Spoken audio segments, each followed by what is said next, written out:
Take two. We'll try it again. Now we're all in frame. Look at who it is. It's Lana and Father Dave. Father Dave, like your son at the theater the one night when we watched Little Mermaid. So we just saw The Nun 2. And Father Dave found a child to sit next to. Yes. Yeah. He said, I asked him to sit on my lap. Yeah. This ain't gonna be missionary work, kid. So this is another of the Conjuring series. Thanks for looking out for me. Yeah, baby. of course. Timmy, why you do this to me, Timmy? I've seen the 3 Conjuring movies. I finally saw The Nun last night, the first one. Yes. I was surprised. I don't remember when. I remember when it was out, but I don't remember when it was out. Gotcha. You know, 2018, and it came out like a month or two before Halloween. Okay. New Halloween, so it was like a little appetizer okay, all right. Event, you know. I've never seen The Curse of La Llorona. I've never seen it. I like La Corona with lime. That's good. Here's a funny thing for you. So, dude I used to work with, he's on another show. His wife or girlfriend is indigenous, but she never would tell me where she was indigenous of. Mm-hmm. So all white people are colonizers, which is kind of racist. I mean, my family didn't have fucking pot to piss in or a window to throw it out of, you know? So she kept saying like about how, you know, white people are colonizers, blah, blah, blah. And then we were talking about the Conjuring movies because we did that review, and I said La Llorona wrong, and she acted like I spit in the face of her ancestors. Wow. And I was just like, dude, it's a fucking La Llorona movie. Like, she got mad about that, and I was like, I'm sorry, I hope it comes and takes my children. I don't know. What does a La Llorona do?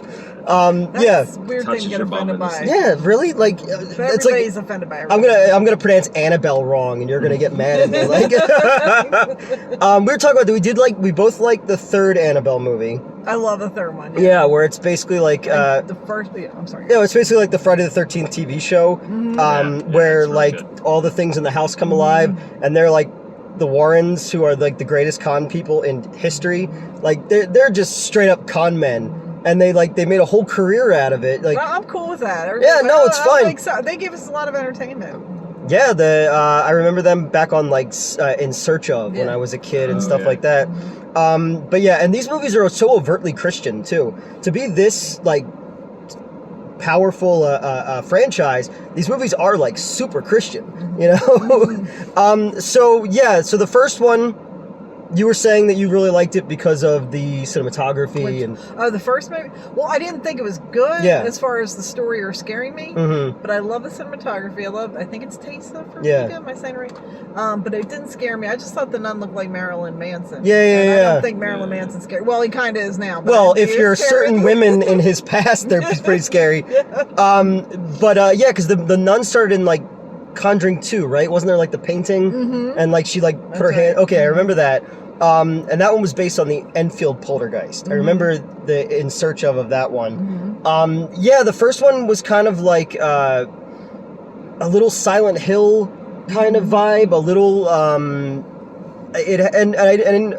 didn't dawn on me until I was watching it the other night that Viral Formica's sister is that girl, and I was like, oh, she's the chick from American Horror Story, and then I like was mad at myself because I was like, oh, they basically look like the same person, right? You know, a smaller version, and she was also in I think Final Girls. Okay, there's a million things with that title, but this Final Girls was the one that came out with Jamie Lee Curtis, right? No, it was like these kids go through like a time warp where they go to a summer camp with I like that one. That's a good one. It was really good. With Ackerman. Yes, the one who played Silk Spectre. I love that movie. And I thought she was really, Taysa Farmiga was really good. Yeah, she was good in this. I like Vera Farmiga as well. She's a great actress. I think they were great. And then, but once I noticed that they was like, oh, I got mad at myself. I was like, I should know this stuff. Right. And then the only other dude in the first one that I recognized was the guy who played Marco the Mexican in The Hateful Eight. He's like, no hate. So in the end of at the end of the first one, after they go through the haunted house, basically, crazy old Maurice gets possessed, and now in part 2 we pick up, he's he's like leaving a trail of bodies everywhere he goes. I don't know. Go ahead. I've got to say a couple things. Number one, I just found out, I didn't know that the lady who plays the nun, is her name Bonnie Turner? Something like that. Okay, Bonnie Tyler. Bonnie Tyler. Mm-hmm. She apparently was that freaky fucking guy who popped out from behind the diner in Mulholland Drive, which I think is one of the scariest scenes ever. That scene is terrifying, so, I didn't know that, and if I heard that, if that's wrong, correct me, but that seems to be and then the nun's name is Valak. Because we were sitting in the theater watching the end credits, and I was like, the nun has a name, and you didn't know, and I couldn't only remember. I kept thinking. I said the nun. Yeah, her name is the nun. Mm-hmm. And he's like, no, she has another name. I thought it was the lead chick. Yeah, the lead was chick. the nun. Well, technically, they were nuns in it. There's a lot of nuns in it.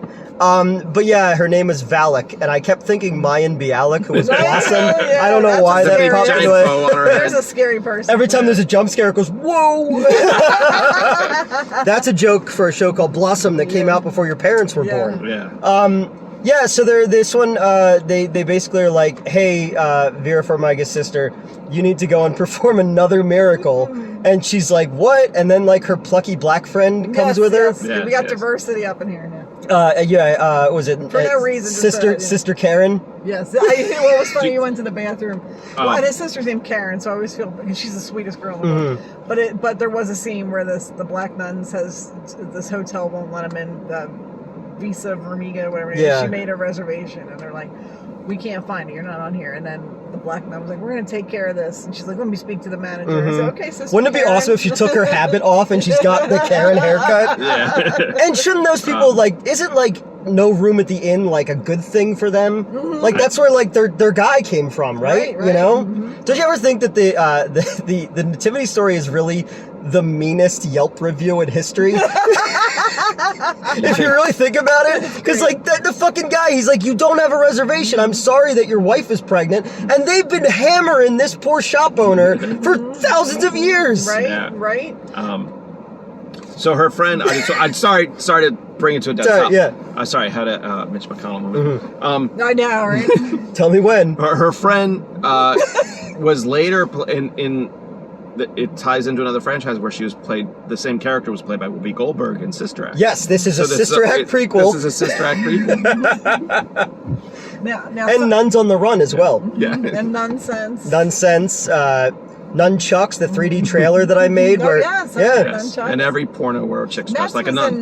Metz is topless in Nunchucks, right. She's walking around the theater in like a slutty nun look, and then this lady came up to me, she's like, there's something going on in the bathroom. And I was like, yeah, there's always something going on in the bathroom. So I had to come inside. I think I've told this story before.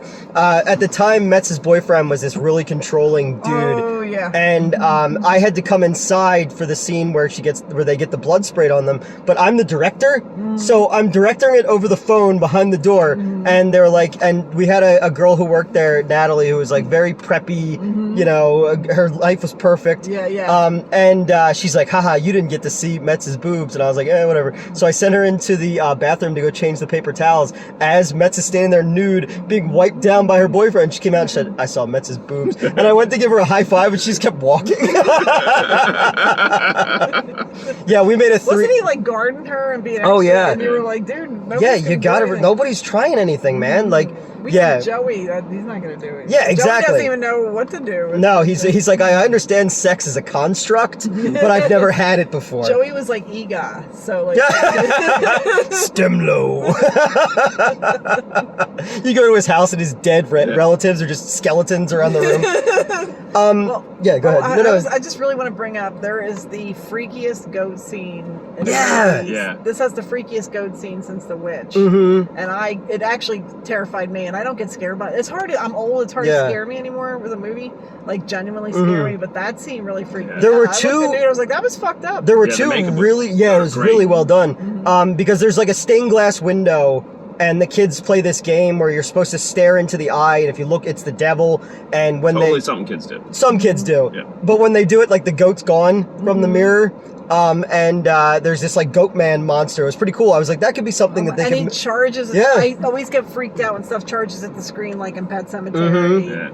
And yeah, it was freaking. No, yeah, he's probably gonna get a spinoff because that's what I was thinking too. Is they set up these characters to have spinoffs. He was like a cooler, like sleeker Krampus almost. You know, they have but there was 2 really really good jump scares in the movie that got me. And I'm dead inside. So, but yeah, and both of them, I was like, okay, that was good. Because you usually, with these kind of movies, these, sinister, insidious, La Llorona, say that properly so I don't offend the gods. La Llorona.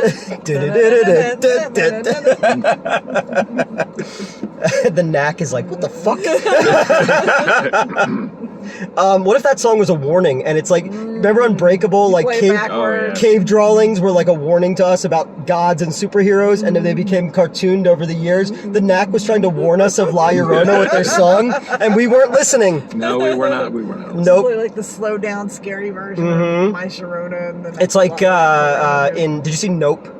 The creepy version of Sunglasses at Night, the Corey Hart song. Yeah, it's like a weird trend now they do with everything. Because even like the Napoleon trailer had like a slowed down version of Creep by Radiohead, and I was like, what's this for? Like when I think about Napoleon Bonaparte, I don't think of that. I've always said if I ever get the money, I'm going to make a historical porno movie called Napoleon Blew My Bonaparte.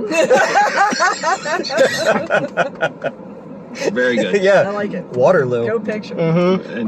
Yeah, so this was a very well made movie. I enjoyed it.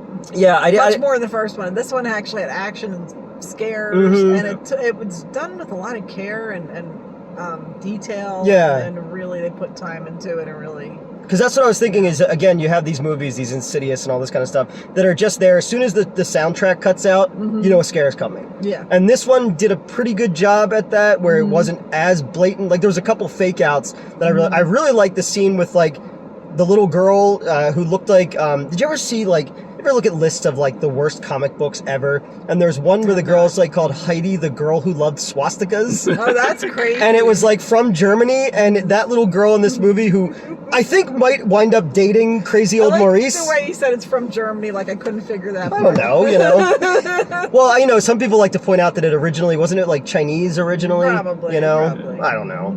I don't know much about history. But yeah, no, it was well made. It had some good jump scares in it. The nun is not really present in the movie. It was when I say how much nun is in this movie? None. I liked it because I don't think the nun is that scary. The scenes in this She's too hot to be scary. Yeah. Definitely.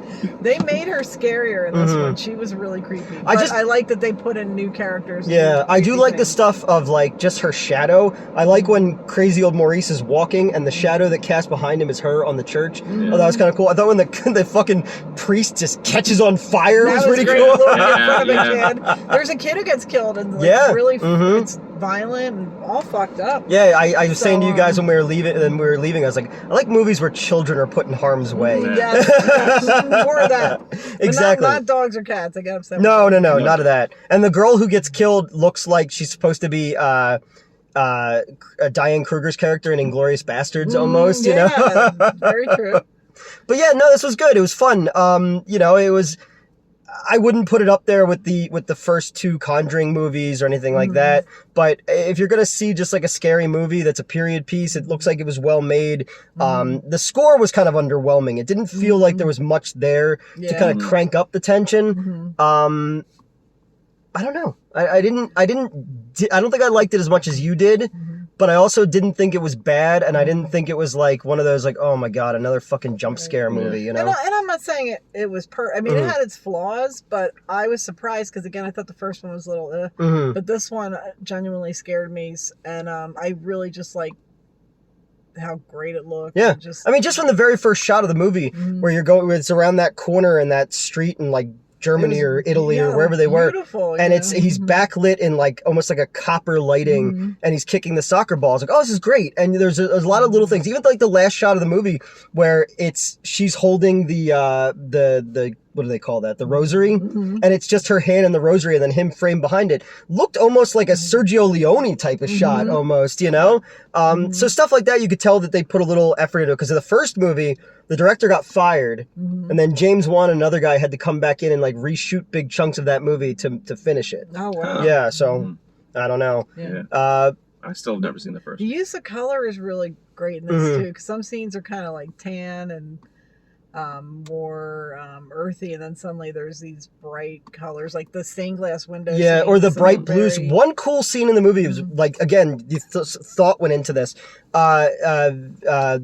Vera Farmiga's sister is like walking down this street in like Italy, and there's this big magazine rack, and the wind just starts slowly moving the pictures, and then they all start going crazy, and then finally when it comes through, it's the nun, but all the magazines, it makes like a collage. Was really real. That was a very well executed scene. That you're like, okay, somebody cared about this. This wasn't just, you know, ooh, it's a spooky, scary nun, you know? I thought that was really, really cool, really well done. And then the scene where the little girl sees the nun, but then when the light hits it, it's it's the face, but it's in like the wood.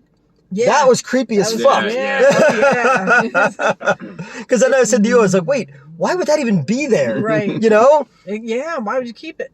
And it was very consistent with the, you know, after it followed the first. I hate when movies, although not that I hate, because I love Friday the 13th movies, they're never consistent, but it is nice though to see a movie that's actually remembers, oh, this is what happened in the first one, and we're gonna do, you know, continue. Because right off the bat, you see the dude, and he like rubs the back of his neck, and I was like, oh, okay, yeah, because he's still possessed. All right, and I like that it follows him and it's going as he goes. So I thought that was interesting, and but they killed Marco the Mexican off screen of cholera. You know, it's like Shia LaBeouf in the newest Indiana Jones movie. Oh yeah, he died in Vietnam. He died of natural car accident. In Vietnam. In Vietnam. Yep.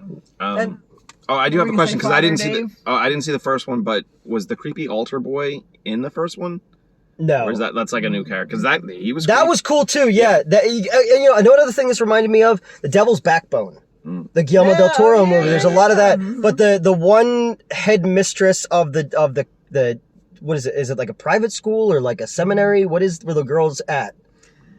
Are they orphans? I couldn't tell. I don't. No, I wouldn't assume they were, because she made fun of the guy for being a servant. Right. So I guess they have money. They have to have something. But orphans can be mean too. You see orphans can be super mean. You see a lot of those, like, orphans. Like in Morbius, the orphan. Did you see Morbius? Yes. Yeah. No, I have. The orphans school is directly across the street from the bully school, and it was like they did it on purpose, and they got to send these two fucking kids out here who have polio to get beaten up by Greek bullies. And they're like, don't they have enough? He's gonna grow up to be fucking Jared Leto. Just let him have this. Like, right.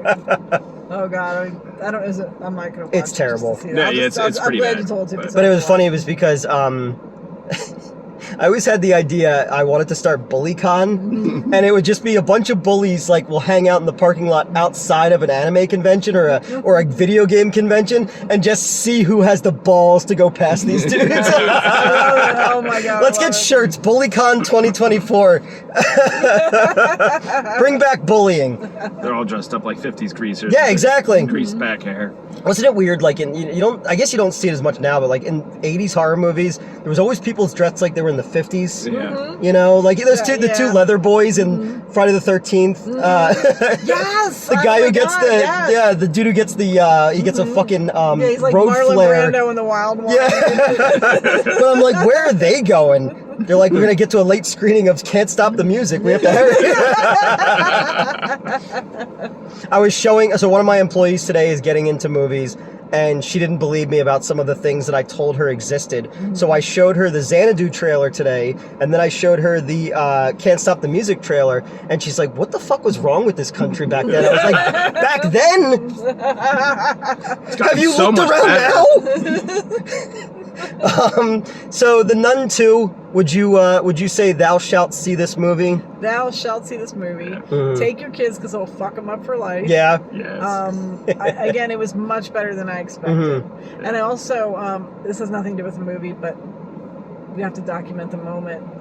Right before the movie started, Dave went to the bathroom, And then he came back. Now, there's been a killer on the loose in our area. I don't know if you've seen this on the news, because it's been nationwide, like all over the news. And it's been like a week, and they can't catch this guy. And he's hiding out in these botanical gardens called Longwood Gardens, which is like so surreal. He's hiding out kind of where Mr. Lobo lives. Oh, God. Yeah. Oh, wow. Wow.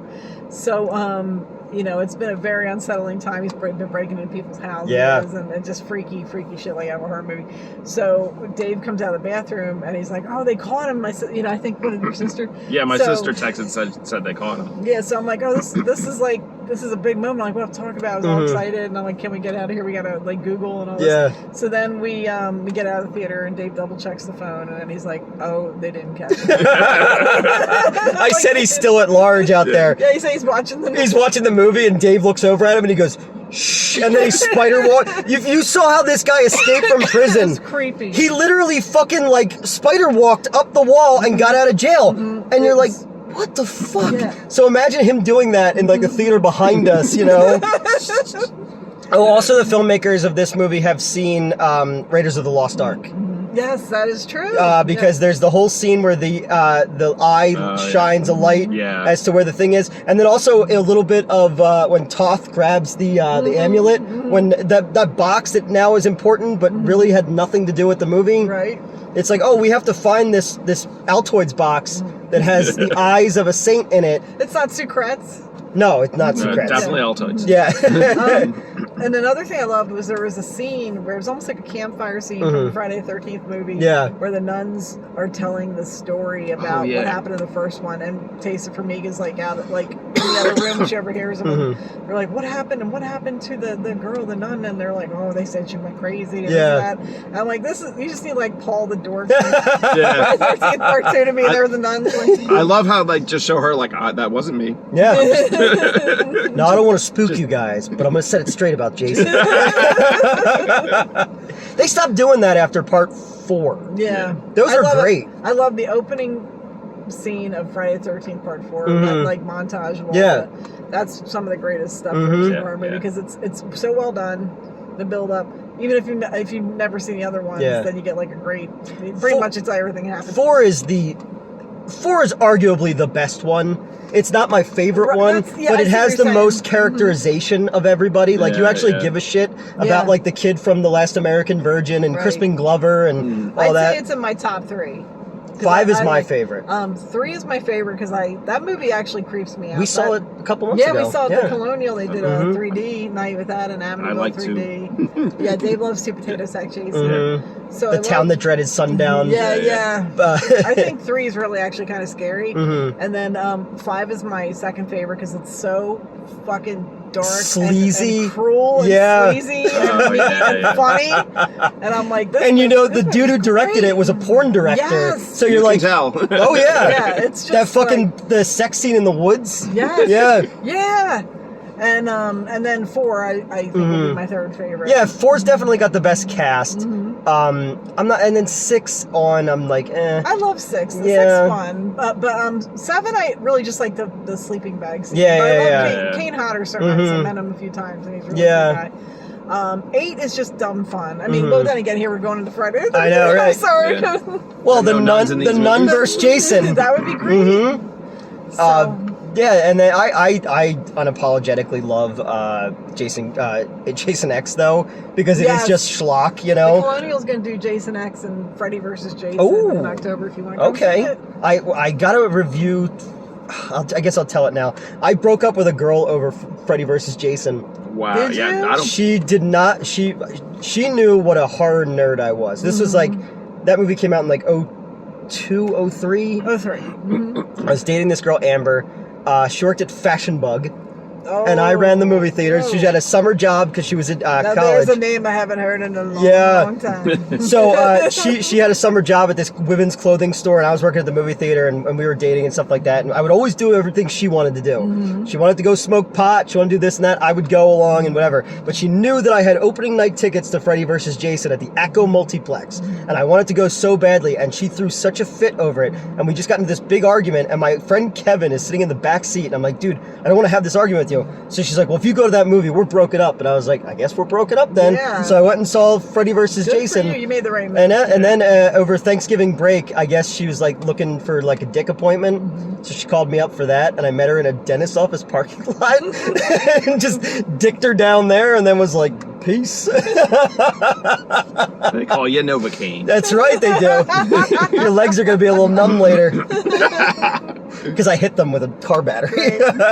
So that had nothing to do with The Nun, but... That's okay. Well, our reviews never have to do anything with the movie, but that's okay. But hopefully by the time this airs, that guy will be caught. Yeah, hopefully. Yes. Hopefully. But probably not. I don't think he is, though. No, this guy... I think he's in Mexico, like and they're just, the dogs are... He's like the Falk monster. I mean, I don't think they're going to catch him. Yeah. But, Falk Monster, Legend of Boggy Creep, directed by the guy who did Sound Without Third Sundown. It all comes together. It all ties together. Yep. But I'm curious to see how people react to this movie, because there's not much out right now, so I think it's going to do pretty well. I do think that... I think it's going to have a better reaction. Like that goat scene alone. I think people are going to love that. But, I could be wrong. We'll find out Monday. It was a cool practical effect. Even like weird shit, like when she's in the fire, like it's not even in focus, but the body's doing neat things. And I said it kind of reminded me of Michele Soave's The Church, the Italian movie. But no, I think this will do. I think people everybody's seen Barbie at this point. The Equalizers, you got another week before Expendables comes out. I don't know how that's going to do. We're just all waiting for Taylor Swift, really. Yeah. Taylor Swift versus The Nun. Yes. The X or Swift. And that's another one I don't care about. I really don't care about. See that I know, we will. I just don't care, Well, how are they making it a trilogy? Why did these movies need to be trilogies? Oh, is it a trilogy? It's gonna be a trilogy. Just make a good movie. Yeah, that's all you can just do that. Yeah, because even like I said, like as much as you and I both liked Halloween Kills because of its cruelty, the first one could have been enough. I liked Kills better than the first one, but I think they should have just made two. And they could have had this great climax with Kills, but they had to make that third one with Corey Cunningham. Like Chuck Cunningham. Or whatever. I disagree, and I like that. I don't like the movie, but I like that it exists. I like that the filmmakers are just like, fuck the audience. Yeah. let's. It's always good to have contempt for your viewers, like I do on this channel. All right, guys, we will see you next time. Yeah.